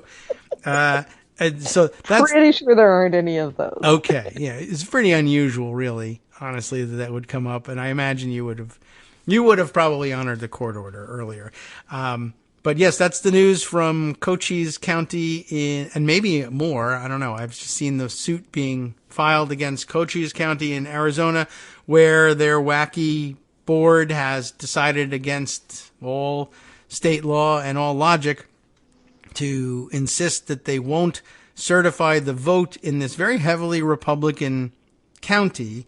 The upshot is that they will just lose this lawsuit, and then there'll be a writ of mandamus. And I guess they could simply still refuse and then be held in contempt of court. But I guess the upshot is eventually the courts will say, well, we're just going to grab these votes here and add them to the statewide canvass so that the voters of Cochise County aren't disenfranchised. But if they fall short of that or decide not to do that for some reason, the upshot of this protest vote by the Republican board members will be to disenfranchise a very heavily Republican county. Right. And Carrie Lake will lose. Electing a Democratic House member and Board of Supervisors. Right. So, that would be pretty crazy, but they've done crazier things. And part of me, I guess, wouldn't mind seeing all of that come to pass and then have Republican voters say, hey, this conspiracy stuff is stupid. It's costing me my vote. I'm not being counted now.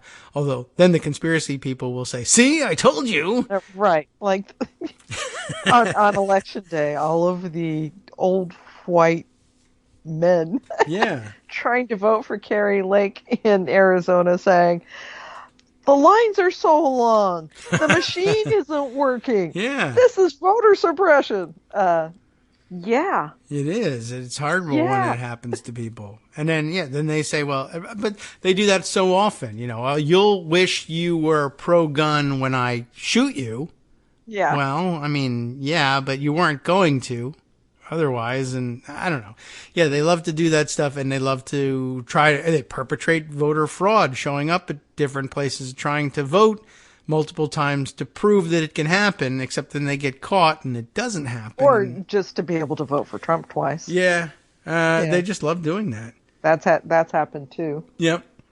Or, a deceased spouse for whom they try to cast a ballot, or stealing people's mail-in ballots, inbound ballots out of their mailboxes and filling them out.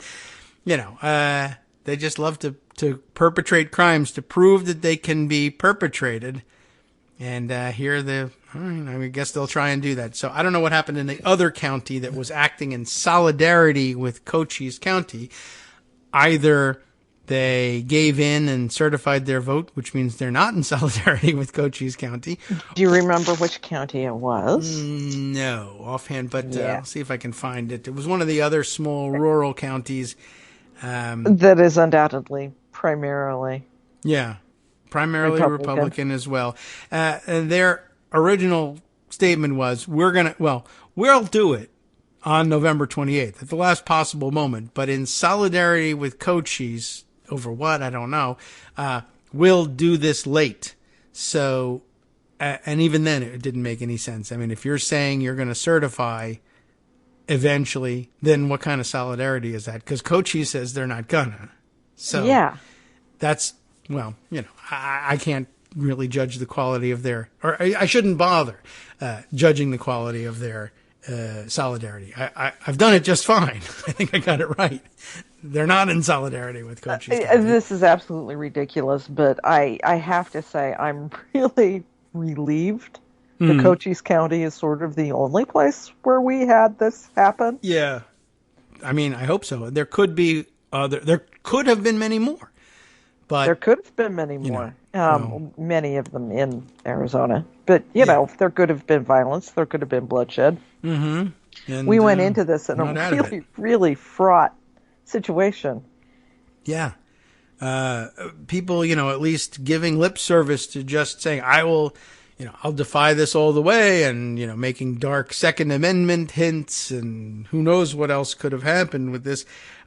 And it looked really good in the few days following the election as election deniers, one after the other, folded, conceded their races, decided not to contest things. But then things turned around. Carrie Lake never really changed, but she got more vocal about challenging things. Most other American candidates did not, although Bolsonaro in Brazil changed his mind as well. Yes. So I was surprised by that. It was Mojave County, but they went ahead and certified right. anyway, saying delaying this vote again will only prolong the agony without actually changing anything. Yeah, there you go. All right, so they got their heads screwed on a little loosely. Like they could have done this earlier, but at least they made a certain amount of sense, even if their idea of solidarity didn't. That's okay, especially if they've come around and done the right thing. But yeah, that rings a bell that it was Mojave County. Thanks for looking that up. So we have that answer. So Cochise, I guess, stands alone. The two Republican members who voted not to certify are Tom Crosby and Peggy Judd, in case you're wondering about that. Ann English, the Democratic chair of the board, somehow did vote in favor, but it was 2-1. And what can you do? So now we wait. It's just insane. Yeah. Right. So we'll wait and see what they do with it. And I mean, I guess, I don't know. I would love if they went ahead and just said, okay, sorry, Cochise County, and sorry, Republican voters of Cochise County, you elected these people in your board of supervisors, right? Yeah. Didn't they? Yeah. An elected board? Yes, I think so. Yeah. I'm not positive now that you say, I guess there are some states where they're appointed, but I don't think so. Your vote didn't count this time around. Whoop. Yeah. And there'll be some interesting competition. No, it's not fair. No, that can't happen. I would love for this to end in a Democratic House member. For one thing, that would make life even more difficult for Kevin McCarthy. Sure. But I don't think it probably will. I don't think, because Katie Hobbs, the outgoing Secretary of State and incoming governor, is a fair person and will not do that to her constituents. Yeah, well, that's good. And what an odd situation. But I guess this is what happens when you're dealing with conspiracy theory type nuts for whom, nothing has to make sense. It's very difficult. Why even have discourse with them, I suppose, civil or otherwise. But yeah, they're hurting themselves. And the citizens, the voters of Cochise County, interestingly, heavily Republican, probably love voting for Tom Crosby and Peggy Judd, who told them elections are rigged, your votes won't count.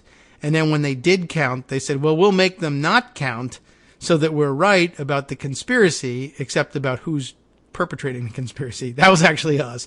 But then Katie Hobbs will step in and say, yeah, we ought to be suing and including the votes in Cochise County. She's the one fighting to include your votes, Republicans, and your local Republicans who you love. And while you hate her, they're fighting to exclude your votes. She's fighting to include your votes, and you will vote Republican because of the big conspiracy to exclude your votes. Well, okay. You know what? It makes me say, you know what? I see where you're coming from. Maybe it's best if they just do dump these votes in the ocean after all. I mean, they're not worth much, but, somebody there cast votes for Democrats and they deserve to be counted. How about that? How about that? All right. Well, I feel bad for the people who are stuck with these idiots, but it's only temporary. You can get rid of them. You can get rid of them. That's what elections are for. Wow. All right. Well, in the meantime, we now have to deal with the results of these elections, where the votes have been counted everywhere but Cochise County, Arizona, apparently. They're still working on them in California 13. Okay. But at least they're counting. They're counting, and there's probably not going to be. It's probably going to end up being Republican. Maybe not. We still don't know.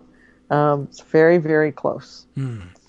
All right. But it's California, and nobody seems to be raising hell about it. So, yeah, most of this controversy, even when we were discussing Arizona yesterday, their big complaint about Maricopa County was about ballots that were printed too light by the printers there, and so I guess they didn't scan. Yeah, the reader couldn't pick up the scan. Yeah, so they put them aside to count at a central location, and this has Republicans up in arms. But again, this is kind of what they've been asking for the whole time, to take the ballots and have them read by humans. Okay, so that's what we'll do with these votes. No, this is an outrage. Yeah, I've got to follow up on what happened in Nevada in, what was it, Y County? I wrote about it before the election, and now I can't even remember the county, where they were doing the experiment of hand counting and tabulating every single ballot. And even in this tiny rural county, it was a total nightmare for the people. It takes forever. They would have them go through two groups, and each group would come up with a different tally. And it just... Yeah. Well, that's the way of things. And then they say, that's when people say, we should have a machine that would do this, that won't make mistakes. All right. Make one, buy it, Now we got to go back to the mistakes. All right. Well, yeah, they don't know what they're essentially just demanding. All right, we lost this election. Well, what about an iteration where we didn't lose it? Could we have that? What would it take to have that? Well, we demand that the votes be counted by impartial Martians.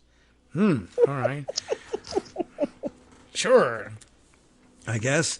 We can't find any, and the votes count's going to be slow, which you hate, right? No, we love it when it's for us. We hate it when it's for you.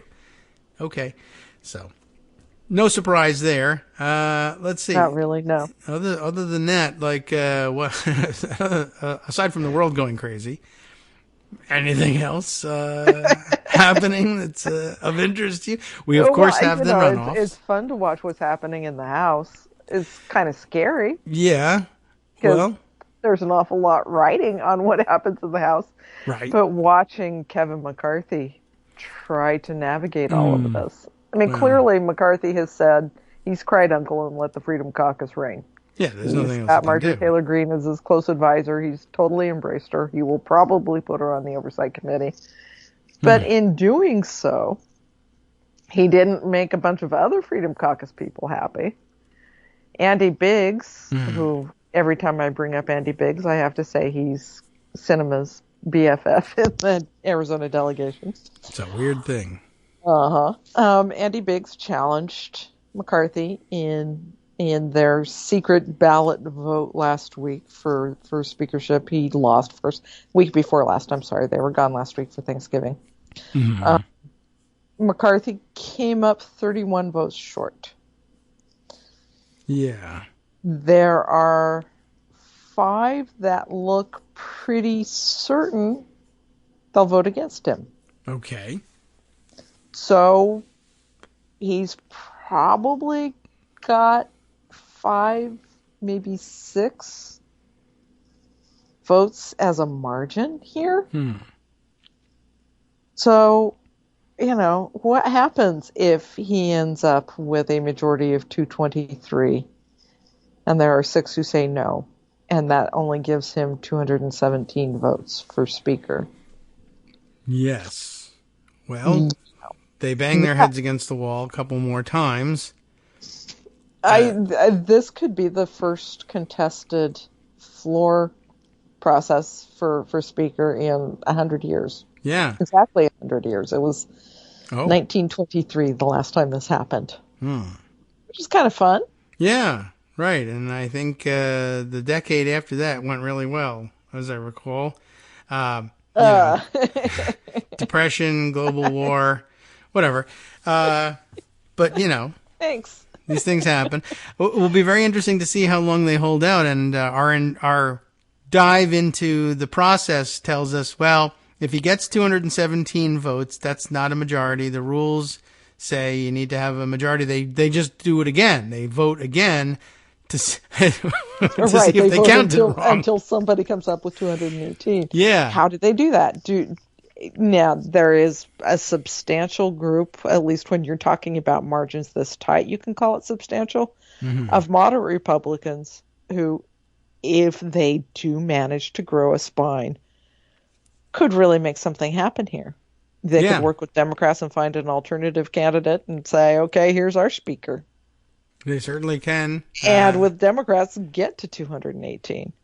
Or they could force McCarthy to give them certain concessions, like maybe not putting Marjorie Taylor Greene on oversight. Yeah, that might work. Although, I was thinking about that, but it still involves, casting Democratic votes for McCarthy as speaker in the end, which just feels unlikely. But we'll see what kind of concessions you can get. I guess if you say, look, the reality is they have the majority, we're not gonna win the speakership, and even if we do, I'm not certain what we can do with it exactly, but if it still ends in voting for McCarthy as speaker, that is a hard thing to say on the floor. Yeah, it's hard to see a Democrat doing that.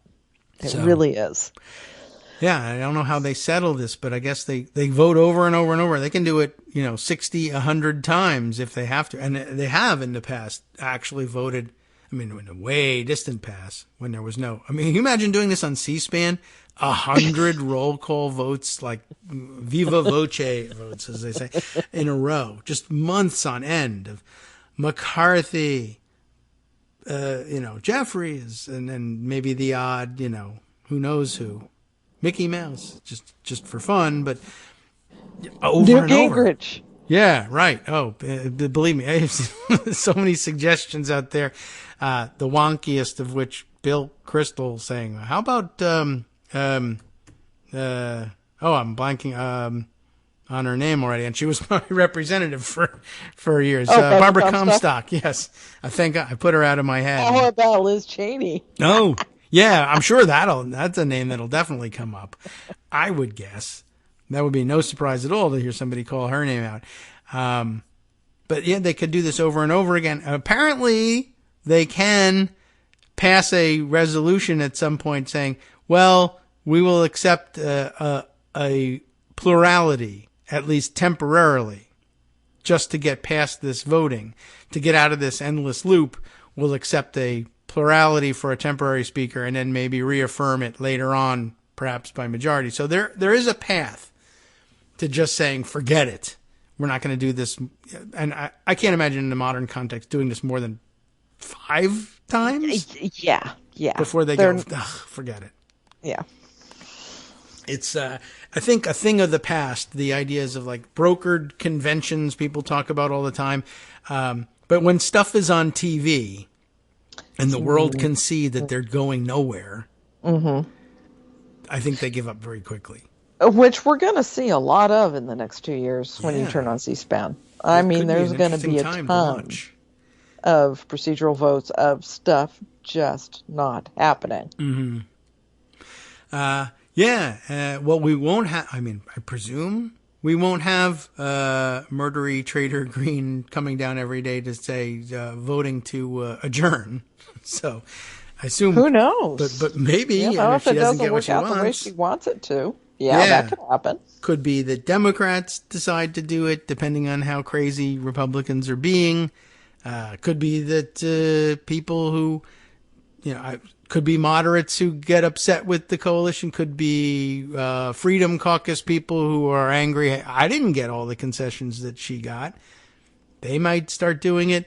Who knows? But there is a model out there. I did read yesterday that in Alaska, the state Senate has organized a bipartisan majority, which is kind of a weird concept even to think about. Just we don't have terms for it. It's not a majority in one party. It's a bipartisan majority. But apparently there were 3 Republican senators, too crazy for the rest of their caucus to work with. And they decided instead to join with Democrats and to make a bipartisan leadership, 2 Democrats and 2 Republicans, and this coalition instead would be the majority.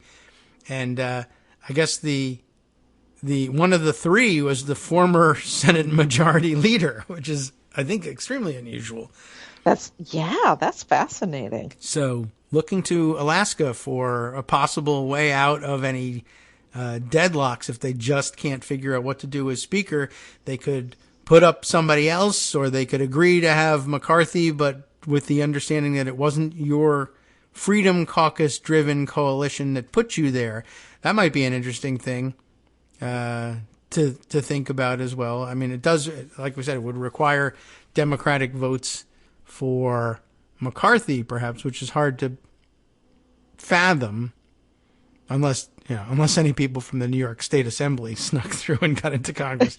Then it's easy to fathom. But who they come up with as an alternative, I don't know. It's fun to think about. And actually, Marco says, "Write about that, Joan." So you'll be seeing me speculate about this soon. Yeah, it's awfully hard to guess exactly what'll happen. And I guess if I had to come down with something, I would say I think Republicans just end up breaking and just saying, to hell with it, McCarthy. I think so too, probably, because when have we ever seen the moderate Republicans really have a spine? Yeah. A bunch of them voted for the Respect for Marriage Act, but it was sort of like the Susan Collins votes with Democrats. It was going to pass. It was going to pass, and this was one that they could say, okay, yeah, I can do that. Speaking of which, that's going to be in the Senate today. It was kind of interesting. Mike Lee has an amendment that they agreed to vote on. It's got a 60-vote threshold. The Respect for Marriage Act that rescinds the Defense of Marriage Act, the one passed back in the 90s that says a marriage is between a man and a woman, and that's federal law. That'll be history. Okay. What this will do is guarantee marriage protections for same-sex and interracial couples nationwide, regardless of what state laws say. States will be able to say, no, you can't get married in our state, but they will have to recognize that marriage if, when it happens in another state. Mm-hmm. Okay. So. And if people move then, okay. So Mike Lee has an amendment to this. He wants more religious protections. He wants to ensure all this stuff. And what he's come up with is essentially an ENDA for bigots, for religious bigots. ENDA being the Employment Non-Discrimination Act, which says there are federal protections for LGBTQ people. They cannot be discriminated against in housing, in employment, in all of these, public life kinds of things. So essentially, what Lee did was take that line and put in religious instead of LGBTQ. So it's a thought. It's a test for. It's going to have to get 60 votes. It won't. Yeah. There are a couple more amendments. One from Rubio, one from I can't remember who. That are less extreme, that are just simple majority votes, so they may or may not make it. We'll see. But yeah, after this week, same-sex marriages will have protections regardless of what the Supreme Court does about it. All right. Well, unfortunately necessary, and as that threat now looms, and a good thing to take care of before the end of the term, although I'm sure there are also, there's a long list of things that we would hope they would take care of that they simply won't have the time for. Well, this one this is important. I'm glad they're doing it. Yes. I still wish they had done it before the election because, get it done. Yeah. We still have to fund government by December 16th. That probably is not going to happen. Oh, no. It looks like just yesterday they got tentative agreement on the top line numbers for the omnibus spending bill, which is cutting it awfully close. I mean, they do have a lot of this already written. They do have a lot of it figured out, but it's still huge. It's 12 spending bills. Yeah. All right. And they just now agreed on how much defense, how much non-defense spending, apparently. Republicans have been delaying this because, of course, they've got the House majority now. Yeah. They want to extend a continuing resolution into next year so that they can come back and say, okay, the rest of 2023, we're going to slash all of this stuff. Yeah. I don't know if the Senate Republicans will allow that because, you've got to think that the Senate Republicans are looking at what's happening in the House and freaking out just a little bit. Yes. And probably are a little bit relieved that the Senate at least is going to be in Democratic hands so they don't have to take on the stuff that the House is going to come up with. Yeah, I imagine the work that they've done, as you say, most of this stuff is written, so it's somewhat possible. If it'd be a hard lift. Somewhat possible, but they're going to be really hard pressed to get it all together and voted on and pushed through by December 16th. The alternative is even having a continuing resolution is that, the House is going to want to rewrite everything. Not only are they going to want to slash things, but it's going to be rewritten from the ground up. Right. And that means more continuing resolutions, and that means the Democratic, the budget staying in place, as we've discussed in reverse very often. Right, and the Senate's not going to want that to happen. So, they may be in until December 23rd. This could go down to right before Christmas, and they may come back on December 27th. Oh. Whatever it is right after. Okay. Probably not. They would probably, have that whole week off, but you never know. Yeah. So, I mean, some of them have to stay home with the guns they got for Christmas. I personally will have that week off. Okay. Oh, all of this is going to be happening without me, which will be kind of nice. Yeah, right. You could ignore it if you want, or you could watch it, but without having to write it. I'm out from the 12th to the 28th. That's pretty good, except for us. All right. But thank you for the warning. I'm going to write that down. 12th to the 28th, eh? All right. These days, I have to figure out what's going on in Congress. But, I used to do that, so. Yeah, you're pretty good at that. You're pretty good at that. Okay, well, I appreciate hearing from you now. We got one more week before we before we bid you adieu for the 2 weeks. Okay, all right. I've lost track of like time and what days are. It's still November. Okay, is that right? Okay. Yes. Gosh, it feels like Friday, but it's only November or something like Friday. Okay, well, I appreciate you coming by today. Yeah, we got a real show to watch here, and will you be hanging out online from home? Are you traveling anywhere during that time?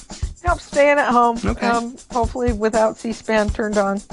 Yes, well, we wish you the best for that. But some of this stuff you got to see, but not until January. Some of it's kind of fun to watch. But yeah.